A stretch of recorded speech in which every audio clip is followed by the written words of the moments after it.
전세금을 끼고 주택을 사들였던 갭 투자자들이 세입자들에게 전세금을 제때 돌려주지 못하면서 역전세난이 급증하고 있는 걸로 나타났습니다. 갭 투자자와 세입자들의 갈등에 대해 제 옆에 나와 있는 이승재 기자와 자세히 알아보겠습니다. 안녕하세요. 네, 안녕하세요. 네, 이승재 기자. 제가 갭 투자에 대해 방금 간단하게 설명을 드렸는데 좀 더 네. 자세하게 설명 좀 해주시죠. 네, 갭 투자라는 건 소액의 자기 자본에 세입자의 보증금을 더해 집을 사는 걸 말합니다. 예를 들어서 집주인 A와 집을 사려는 사람 B, 그리고 세입자 C가 있다고 가정을 해보겠습니다. 매매가 1억 원인 집의 전세가가 8천만 원이라고 하면 집을 사려는 사람 B는 자기 돈 2천만 원에 세입자 C의 전세금 8천만 원을 합쳐 집주인 A에게 1억 원을 지불하는 겁니다. 이러면 2천만 원으로 1억 원짜리 집을 살 수 있는 효과가 있어 적은 자본으로도 집을 살 수 있다는 장점이 있고요. 나중에 집값이 오를 경우 그 차익을 얻거나 전세계약 종료 시 전세금을 올려 이익을 볼 수 있어 인기가 많은 투자 방법이었습니다. 네, 그러니까 자신의 돈과 세입자의 전세금을 합쳐서 이 집을 사들인다는 거군요. 네, 그렇습니다. 네, 결국 집을 살 때 세입자의 돈을 쓴다는 건데 네. 여기서 문제가 발생하는 건가요? 그렇습니다. 아까 예시대로라면 결국 세입자의 돈 8천만 원은 전세계약 종료 시 결국엔 돌려줘야 하는 돈인 건데요. 다른 세입자가 바로 들어오거나 자신이 그 사이에 차익을 실현해서 그만한 돈이 있다면 문제가 되지 않겠지만 집값이 역으로 떨어져 버리면 이른바 깡통주택으로 전락을 하는 바람에 집을 팔아도 전세금을 돌려주지 못하는 경우가 생기는 겁니다.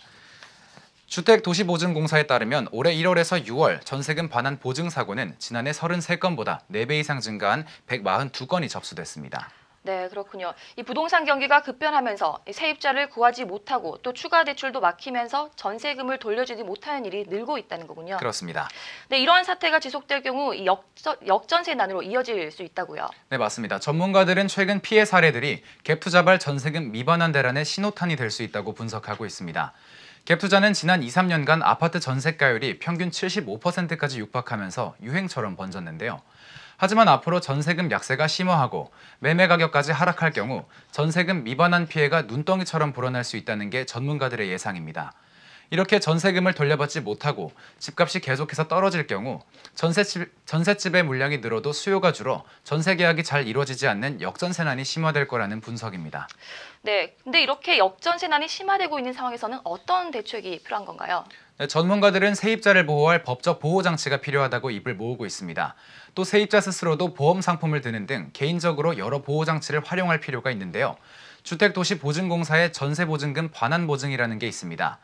전세계약 종료 후 집주인이 정당한 이유 없이 보증금 반환을 거부하거나 세입자가 보증금을 받기 어려울 때 주택도시보증공사가 이를 보장해주는 상품으로 세입자들 사이에서 인기가 늘고 있습니다.